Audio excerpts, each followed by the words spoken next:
First contact gone wrong. The Galactic Peacekeeping Force prided itself on maintaining order across the vast expanse of known space. Commander Zixlora, a veteran of countless diplomatic missions, stood on the bridge of the GCS Harmony, her mandibles clicking with anticipation. Earth, a planet long isolated from galactic affairs, was finally ready for first contact. "Status report," Zixlora demanded, her compound eyes scanning the holographic displays surrounding her. Lieutenant Kriva, a slender blue-skinned Aquarian, responded promptly. "We've entered Earth's orbit, Commander. No signs of advanced technology detected. It appears their global communication network is still primitive."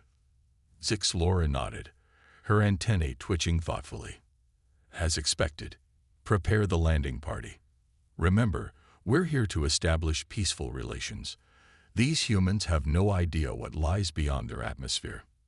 As the chosen diplomats boarded the shuttle, an alarm blared through the ship. Kriva's fingers danced across the control panel. "Commander, we're detecting a massive energy surge from the planet's surface." Before Zixlora could respond, a blinding light erupted from Earth, engulfing the Harmony in a sea of crackling energy. The ship's systems flickered and died, plunging the crew into darkness. "Emergency protocols," Zixlora shouted, her voice barely audible over the chaos. "Brace for impact." The Harmony plummeted through Earth's atmosphere, a blazing meteor of alien technology hurtling towards the ground. As the ship crashed into a dense forest, Zixlora's last conscious thought was a mix of confusion and dread. This was not how first contact was supposed to go. Hours later, Zixlora awoke to the acrid smell of burning circuitry. She pulled herself from the wreckage, her exoskeleton cracked but intact. Around her, the surviving crew members were slowly regaining consciousness. "Status report," she croaked, her voice hoarse from the smoke. Kriva limped towards her, clutching a makeshift medical kit. "We've lost half the crew, Commander. The ship is beyond repair. We're stranded." Zixlora's mandibles clacked in frustration. "And the humans?" As if in answer, a rustling in the nearby foliage caught their attention. The aliens froze, their eyes fixed on the tree line. Suddenly, a figure emerged. Bipedal, clothed in camouflage, and wielding what appeared to be a primitive projectile weapon. The humans' eyes widened at the sight of the crashed ship and its alien occupants. For a moment, time seemed to stand still as two species faced each other for the first time. Then, without warning, the human raised its weapon and fired. Zixlora barely had time to react as the projectile whizzed past her head. "Defensive positions," she yelled, diving behind a piece of wreckage. More humans poured from the forest, their weapons blazing. The peacekeepers, trained for diplomacy rather than combat, found themselves woefully unprepared for the onslaught. "Why are they attacking?" Kriva shouted over the din of gunfire. "We've done nothing to provoke them." Zixlora's mind raced. Something had gone terribly wrong. The humans weren't supposed to be hostile. They weren't supposed to have weapons capable of downing an advanced starship. None of this made sense. As the battle raged on, Zixlora noticed something peculiar about the humans. They moved with a speed and agility that seemed impossible for their bulky forms. Bullets that should have been fatal merely slowed them down. One human, hit squarely in the chest, continued fighting as if the wound was nothing more than an inconvenience. "Fall back," Zixlora ordered, realizing they were outmatched. "We need to regroup and reassess the situation." The surviving peacekeepers retreated deeper into the forest, the sounds of pursuit not far behind. As they ran, Zixlora's mind whirled with questions. Who were these humans? How had they developed such resilience? And most importantly, how were they going to survive on this hostile world? Little did she know, this was just the beginning of a journey that would challenge everything she thought she knew about the universe and her place in it. The human factor. As the alien peacekeepers retreated deeper into the unfamiliar Earth forest, Commander Zixlora's mind raced with possibilities. The humans they had encountered defied all expectations, displaying abilities that seemed to border on the impossible. "Commander," Lieutenant Kriva panted as they paused in a small clearing, "I've been analyzing the data from our brief encounter. You're not going to believe this." Zixlora's antennae twitched with curiosity. "Go on." Kriva pulled out a small holographic projector, displaying a 3D image of a human. "Their biology is extraordinary. Their bones are denser than any species we've encountered. Their muscles, while appearing inefficient, can generate force far beyond what their mass suggests. That explains their strength," Zixlora mused. "But what about their resilience? I saw one continue fighting after taking a shot that would have killed most sentient beings." Kriva nodded, his blue skin paling slightly. "That's where it gets truly bizarre. Their bodies are in a constant state of regeneration.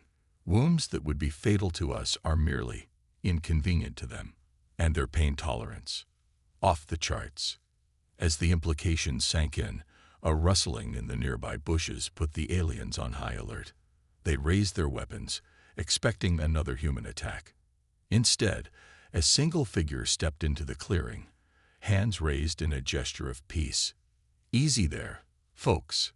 I come in peace," ironically enough. The human before them was unlike the soldiers they had encountered earlier. Shorter, with long hair tied back, and wearing what appeared to be civilian clothing. Most striking were the eyes, filled with curiosity rather than hostility. "I'm Dr. Sarah Chen, xenobiologist," the human said, her voice calm despite the tense situation.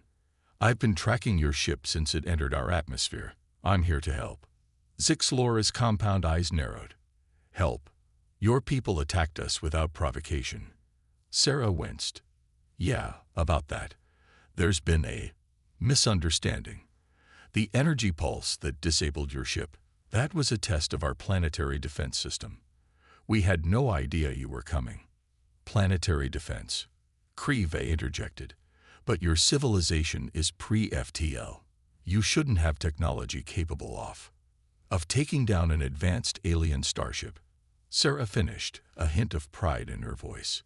"You'd be surprised what humans can accomplish when we put our minds to it, especially when we think we're alone in the universe and need to protect ourselves." Zixlora's mandibles clicked in thought. But why continue attacking after we crashed? Surely they could see we meant no harm. Sarah's expression turned grim. "Fear, mostly. Humanity has a long history of imagining alien invaders. When you showed up out of nowhere, well, some people panicked. The military responded with a shoot first, ask questions later approach." As they conversed, Zixlora began to realize the true nature of the world they had crashed on. Earth wasn't just another planet awaiting peaceful integration into the galactic community. It was a death world, a crucible that had forged its inhabitants into something more. "Dr. Chen," Zixlora said slowly, "I believe we have much to discuss. But first, we need to ensure the safety of my crew. Can you help us negotiate a ceasefire with your military?" Sarah nodded, a determined look in her eyes. "I'll do my best. But I warn you, it won't be easy. Humanity is divided on how to handle your arrival. Some see it as an opportunity, others as a threat." As they prepared to make contact with the human authorities, a distant explosion rocked the forest. Zixlora's antennae quivered with alarm. "What was that?" Sarah's face paled. "Oh no, that came from the direction of your crash site. We need to move now." As they raced through the underbrush, Zixlora couldn't shake the feeling that they were running headlong into something far beyond their control. The humans, with their impossible biology and surprising technology, were proving to be far more than simple primitives in need of guidance. They were survivors, adaptable and tenacious. And as Zixlora was quickly learning, on a death world like Earth, those qualities were not just admirable. They were necessary for survival. Survival against all odds. The explosion at the crash site had drawn the attention of both human military forces and curious civilians.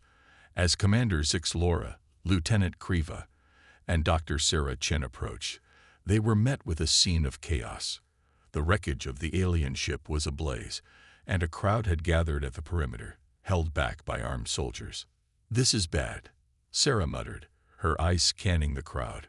"If word gets out about your presence here, it could cause global panic." Zixlora's compound eyes narrowed as she observed the humans. Despite the danger, many seemed more curious than afraid. Some were even attempting to get closer to the wreckage, only to be pushed back by the soldiers. "Your people seem remarkably unafraid," Kriva noted, his blue skin rippling with confusion. Sarah chuckled dryly. "Oh, trust me, they're afraid. But humans have a peculiar habit of running towards danger rather than away from it. Curiosity often overrides our self-preservation instincts." As they watched, a group of civilians broke through the military cordon, rushing towards a piece of the alien technology that had been thrown clear of the crash. The soldiers gave chase, but the civilians moved with surprising speed and agility. "Stop them," a military officer shouted. "That technology could be dangerous." Without warning, the piece of alien tech began to glow, emitting a high-pitched whine. The civilians closest to it stumbled, clutching their heads in pain. "It's overloading," Kriva exclaimed. "If it explodes, it could take out half the forest." Before anyone could react, Sarah was sprinting towards the malfunctioning device. Zixlora watched in amazement as the human scientist dodged past soldiers and leaped over debris with inhuman grace. "What is she doing?" Zixlora demanded, her mandibles clicking rapidly in distress. "Saving lives," Kriva replied, his voice filled with awe. Sarah reached the glowing device and, without hesitation, plunged her hands into its core. She screamed in pain as energy coursed through her body, but she didn't let go. The aliens watched in horror, certain they were about to witness the human's death. But Sarah didn't die. Instead, her body seemed to absorb the energy, her skin glowing with an otherworldly light. With a final cry of effort, she ripped the power source from the device. The glow faded, and Sarah collapsed to the ground, smoke rising from her singed clothing. Zixlora and Kriva rushed to her side, heedless of the stunned humans around them. To their amazement, Sarah was still breathing, her eyes fluttering open as they approached. "That," she croaked, "was not my smartest move." "Impossible," Kriva whispered. "The energy output should have vaporized her instantly." Sarah managed a weak smile. "Like I said, humans are full of surprises." As medics rushed to attend to Sarah and the other injured civilians, Zixlora found herself reevaluating everything she thought she knew about humanity.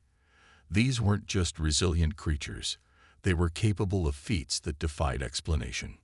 Over the next few days, as Sarah recovered with astonishing speed, Zixlora and her crew worked to establish a dialogue with Earth's leaders.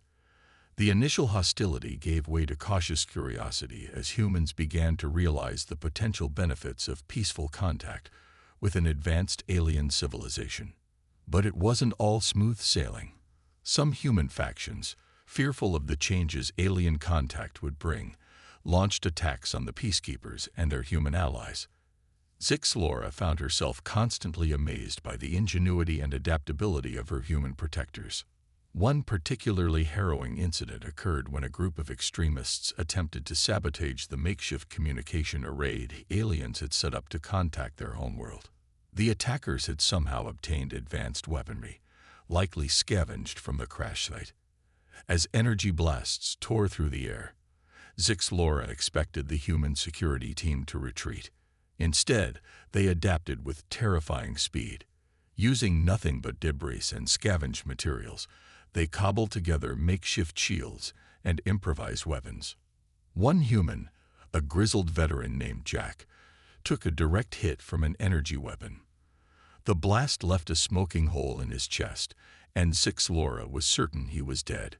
But to her shock, Jack staggered to his feet, gritted his teeth, and charged the attackers, providing covering fire for his teammates. "How?" Zixlora asked Sarah later, after the attack had been repelled. "How did he survive that?" How do any of you survive on this death world? Sarah's eyes gleamed with a mixture of pride and sadness. We adapt. We evolve. Earth has been trying to kill us since we first crawled out of the primordial ooze. Every predator, every natural disaster, every disease, they've all shaped us, made us stronger. She gestured to the bustling camp around them, where humans and aliens worked side by side to rebuild and plan for the future. This is nothing compared to what humanity has already overcome, and with your help, imagine what we could achieve. As Zixlora looked out over the camp, she felt a newfound respect for these Deathworlders. They were more than just survivors. They were thrivers, turning adversity into opportunity with a tenacity that bordered on the miraculous. The commander realized that her mission had changed. This was no longer about peaceful integration or diplomatic niceties. This was about forging an alliance with a species that could reshape the very fabric of galactic society. And as she watched a group of humans excitedly examining a piece of alien technology, their eyes alight with curiosity and innovation, Zixlora knew that the universe would never be the same again. The common enemy. As the days turned into weeks, the uneasy alliance between the stranded alien peacekeepers and their human hosts began to solidify. Commander Zixlora found herself increasingly impressed by humanity's ability to adapt to the presence of extraterrestrial life. However, just as things seemed to be settling into a new normal, the universe decided to throw them another curveball. It began with a series of strange atmospheric disturbances. At first, both humans and aliens dismissed them as after-effects of the crashed ship's impact. But as the anomalies grew, the common enemy. As the days turned into weeks, the uneasy alliance between the stranded alien peacekeepers and their human hosts began to solidify. Commander Zixlora found herself increasingly impressed by humanity's ability to adapt to the presence of extraterrestrial life. However, just as things seemed to be settling into a new normal, the universe decided to throw them another curveball. It began with a series of strange atmospheric disturbances. At first, both humans and aliens dismissed them as after-effects of the crashed ship's impact. But as the anomalies grew in frequency and intensity, it became clear that something far more sinister was afoot. Dr. Sarah Chen burst into the makeshift command center, her face pale with worry. "Commander, you need to see this." She pulled up a holographic display, showing a massive object approaching Earth's orbit. Zixlora's antennae twitched in alarm. "That's a harvester ship," she said, her voice barely above a whisper. "But they shouldn't be in this sector for another century." "Harvester?" Sarah asked, her scientific curiosity momentarily overriding her fear. Lieutenant Kriva stepped forward, his blue skin paling to a sickly gray.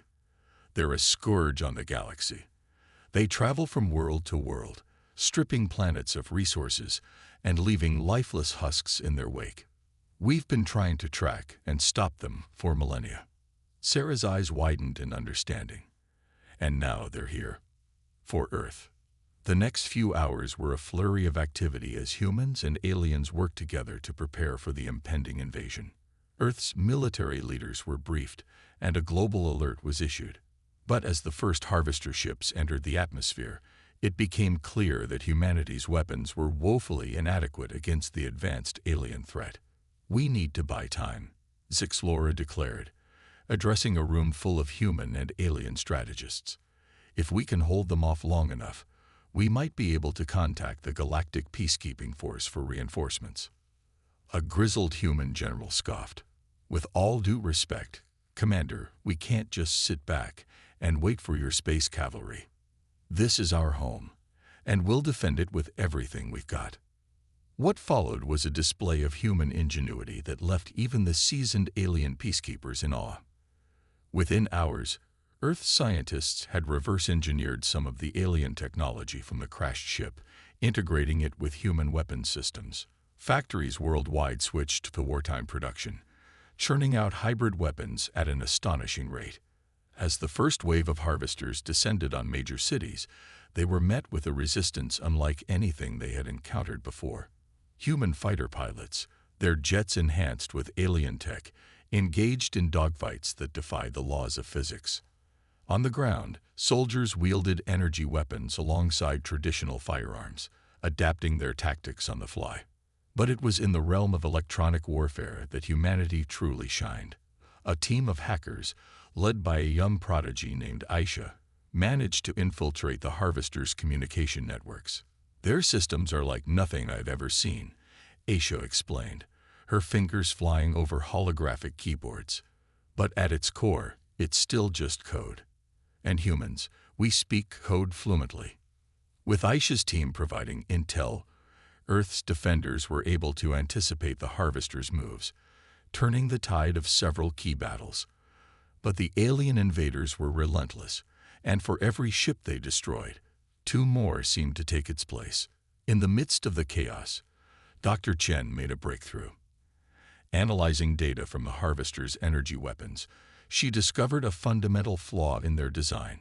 "If we can overload their main power core," she explained to a rapt audience of military leaders and alien advisors, "we might be able to create a chain reaction that could disable their entire fleet." The plan was audacious, bordering on suicidal. It would require a small team to infiltrate the Harvester mothership and manually overload its core. The aliens were skeptical, but the humans were ready to volunteer before Sarah had even finished explaining the risks. "This is insane," Kriva muttered as they watched the strike team prepare. "The radiation levels alone should be lethal to any organic being." Zixlora watched as the human volunteers said goodbye to their loved ones, their faces a mixture of determination and fear. "Perhaps," she replied softly, "but if there's one thing I've learned about humans, it's that they have a habit of defying the impossible." As the strike team boarded their shuttle, a hybrid of human and alien technology, Zixlora felt a newfound respect for these Deathworlders. They weren't just fighting for their own survival, but for the safety of the entire galaxy. The commander turned to Sarah, who was monitoring the mission from the command center. "Doctor," she said, her mandibles clicking with what passed for a smile among her species, "I believe it's time we showed the Harvesters why Earth is classified as a death world." Sarah grinned back, a fierce light in her eyes. "Gladly. Commander, let's give them hell." As the shuttle blasted off towards the looming Harvester mothership, Zixlora realized that win or lose, this battle would change the course of galactic history forever. And at the center of it all were the humans, unpredictable, adaptable, and utterly indomitable. A new understanding. The battle against the Harvesters raged on, pushing both humans and their alien allies to their absolute limits. The strike team's mission to infiltrate the mothership had succeeded against all odds, but not without heavy casualties. As the Harvester fleet fell into disarray, a new challenge emerged, preventing the disabled ships from crashing into Earth's population centers. In a display of cooperation that would have seemed impossible just weeks ago, human pilots worked in tandem with alien navigators, using their combined knowledge to guide the falling ships to safe landing zones. The skies over Earth became a ballet of precision flying and last-minute heroics. Commander Zixlora stood in the command center, her compound eyes taking in multiple screens at once. She watched in awe as humans time and again put themselves in harm's way to save not just their own kind, but the very aliens who had so recently been seen as invaders. "I've never seen anything like this," Lieutenant Kriva murmured, his blue skin rippling with emotion. "By all logic, their actions are suicidal, yet they persist." Dr. Sarah Chen, who had been coordinating the scientific efforts, joined them.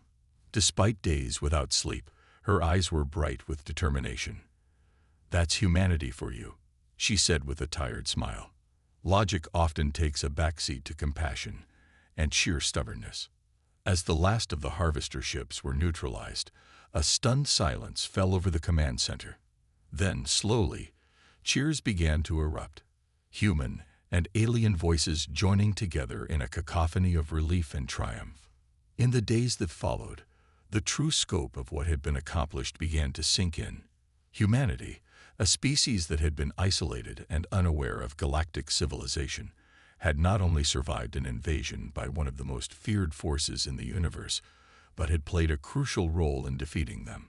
The Galactic Peacekeeping Force, finally able to send reinforcements, arrived to find a changed Earth.